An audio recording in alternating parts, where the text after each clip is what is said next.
Tout de suite, on se penche sur le projet Housing First. C'est juste après ceci. Le fait de pouvoir vous asseoir sur une chaise ou dans un fauteuil et vous dire je suis chez moi. Vous pouvez pas savoir le bien que ça fait. Oh, oh, oh, oh. Ouf.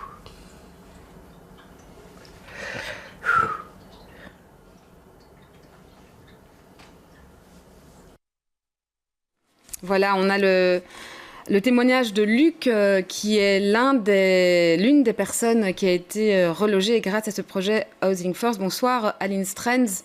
Vous êtes membre de Station Logement de l'ASBL Diogène. Vous participez notamment à l'accompagnement de ces personnes. Un mot d'abord sur Housing First, finalement, ce projet qui est né il y a 5 ans et qui donne la priorité au logement. Mais donc le Housing First, c'est une méthode qui est née aux États-Unis dans les années 90 et qui s'est répandue maintenant un peu partout. Et donc en Europe, ça s'est développé dans beaucoup de pays. À Bruxelles, c'est depuis 5 ans qu'on a instauré ça. Et donc c'est une méthode qui préconise d'offrir à la personne sans abri directement un logement plutôt que de la faire passer par un système plus classique où elle doit, en fait, chaque fois pour arriver à ce but du logement in fine, elle doit se soigner en fait et donc passer des étapes et des paliers. On appelle ça la démarche, le schéma de l'aide en escalier, et où en fait on voit qu'il y a des gens qui n'arrivent pas à satisfaire aux conditions de chaque marche et qui se retrouvent en fait toujours en rue après des longues périodes. Et donc ici, on offre, à l'inverse, on offre directement une solution au niveau du logement et on intègre des personnes comme ça, telles qu'elles sont avec leurs problématiques, et on fait un accompagnement qui aide à stabiliser les gens sur le long terme au départ du logement. Ouais, et qu'est-ce que ça donne comme résultat? Bonsoir François Bertrand. Dans les chiffres, 117 personnes qui ont été aidées en 5 ans, dont la grande majorité poursuit dans son logement. Oui, tout à fait. Et au final, donc voilà, on voit les chiffres ici, 117 personnes relogées, 91,5% des personnes relogées restent dans leur logement, 10% retournent à la rue. Qu'est-ce que ça leur permet, au fond, une fois qu'elles ont un logement, qu'est-ce qui va suivre ? En fait, ce qui suit, c'est un accompagnement intensif et sur mesure de la personne. Et donc, pour le pouvoir public et en matière d'éradication du phénomène sans-abri, c'est vraiment un retour sur investissement social assez important. Parce qu'au-delà de ce chiffre de 117 personnes, c'est 91% de personnes stabilisées.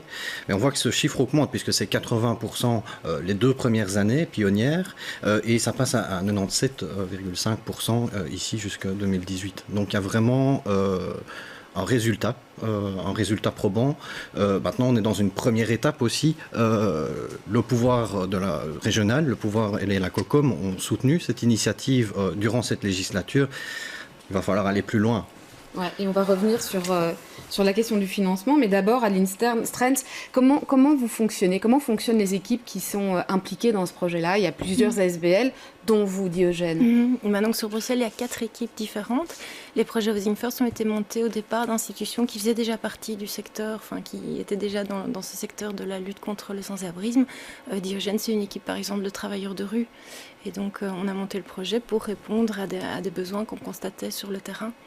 Maintenant, c'est vraiment parvenir à stabiliser de cette façon-là une personne en logement. C'est vraiment un travail d'équipe. C'est vraiment se mettre tous ensemble et faire des visites régulières.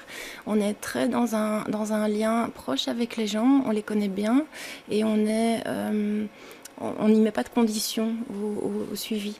C'est quelque chose de très ouvert. On discute avec les gens de leurs préoccupations. C'est de là que ça part. C'est un accompagnement qu'on dit centré sur la personne avant tout.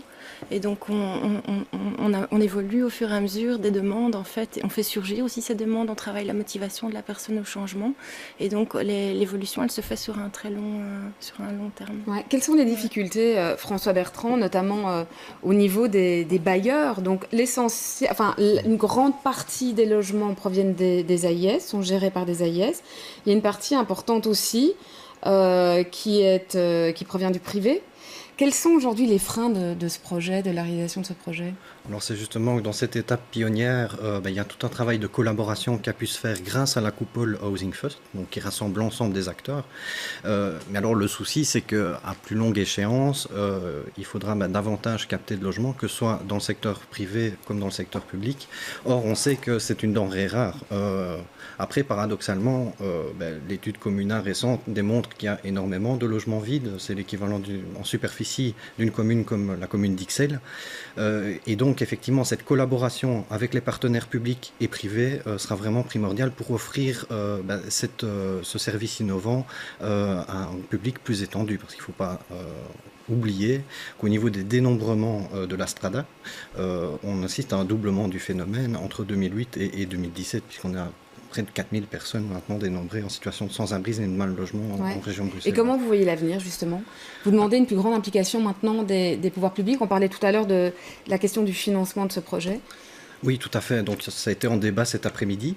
Et je pense qu'au niveau de l'ensemble des acteurs du secteur, il y a une demande forte. C'est qu'il y ait ce changement de paradigme par rapport à l'approche. C'est-à-dire se centrer autour de la personne et mettre le logement en avant d'abord, et puis après, ensuite, accompagner la personne. Et le deuxième aspect, ça nécessite d'une part des troupes, des travailleurs sociaux, donc des moyens, et d'autre part, capter de la pierre. Et donc ces deux éléments seront nécessaires parce que je pense que, et ça a été dit cet après-midi, il faut élargir le dispositif à des nouveaux publics. On parlait de 400 personnes supplémentaires au-delà de la centaine actuelle. Eh bien, merci à tous les deux d'être venus nous apporter vos témoignages et toutes ces précisions sur ce dossier. Et puis, on le verra évidemment lors de la prochaine législature aussi, puisque j'imagine que c'est bien tout l'enjeu de ce rapport que vous remettez maintenant. Merci à tous les deux.